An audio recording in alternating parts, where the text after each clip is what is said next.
So this is actually one of my favorite games ever. Well, actually, to be fair, Black Ops 2 is one of my favorite games ever. And, well, this is very, very similar, except as you can see right off the bat, the graphics are so much better. The gameplay is actually roughly the same, but they do add a bunch of stuff to it, which I'm not complaining that they make it better in other ways.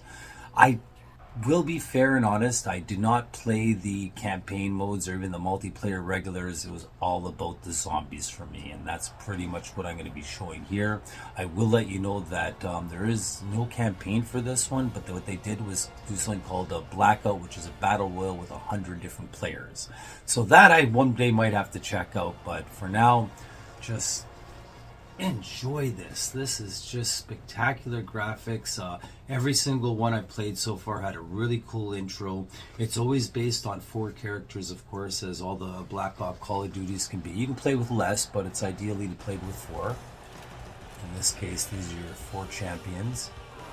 Although in the game you get guns, not those barbaric weapons. Well, that does look like fun. I do prefer guns in games like this, especially when thousands of these things start coming at you. And it's a simple concept. Every wave, more zombies come, the zombies gets harder to kill. I actually like to use strategies like at the beginning I try to fire a couple bullets and then stab them for maximum points. The couple bullets each give you points. Then the stabbing them gives you more points than if you just killed them with the gun. Headshots give you more points, things like that.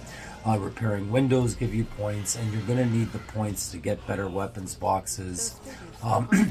I said this actually does look like Call of Duty 2, although they didn't have that last pickup you just went by. There's always the mystery box, which I suggest because the best guns are always on there. If you can't, then you can use the wall guns. I'm not the biggest fan of the wall guns, and I actually try to put off as long as I can to do it. See, I want that box right there. It doesn't always look like that. Sometimes it looks like a simple wooden crate, depending on which level you play. And then you get the better kind of guns right away. At the end of each level, it's always smart to keep one zombie alive because there's things to unlock, things to open, things to do, quests, mini quests that go throughout all this whole game. That's max ammo. Reload your guns before you use it. That's always helpful. And yeah, I was saying the one last zombie left alive, so this way, either if you have teammates, you can have that zombie follow the teammates, or the teammate while the other teammates go around and do this stuff to unlock the next level. That's basically the way you're going to progress in this game, otherwise it gets crazy. Now, there was never that gun in the original games that I played, but it's I don't know if it's a replacement for the ray gun. I can't remember. I played too much of these games, but it is one of the more powerful ones in the game. I do remember that. And yes, there's different types of zombies that are powerful. You pick up things like talisman to give you more powers through the game. There's more perks, more customizable loadouts. You can play different variations where you start with different guns. So it is Call of Duty Black Ops 2, but with a lot more options.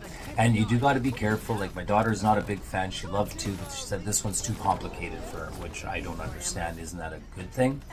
The end of usually dog levels or big boss levels, it always drops a max ammo, so always look out for that so you can just empty out everything if you're in one of those campaigns. If you can't tell, I'm a little bit of a fan of this game. But how could you not be? It said I'm actually wondering what the next one will go, but I'm going to say very, very high on my recommendation.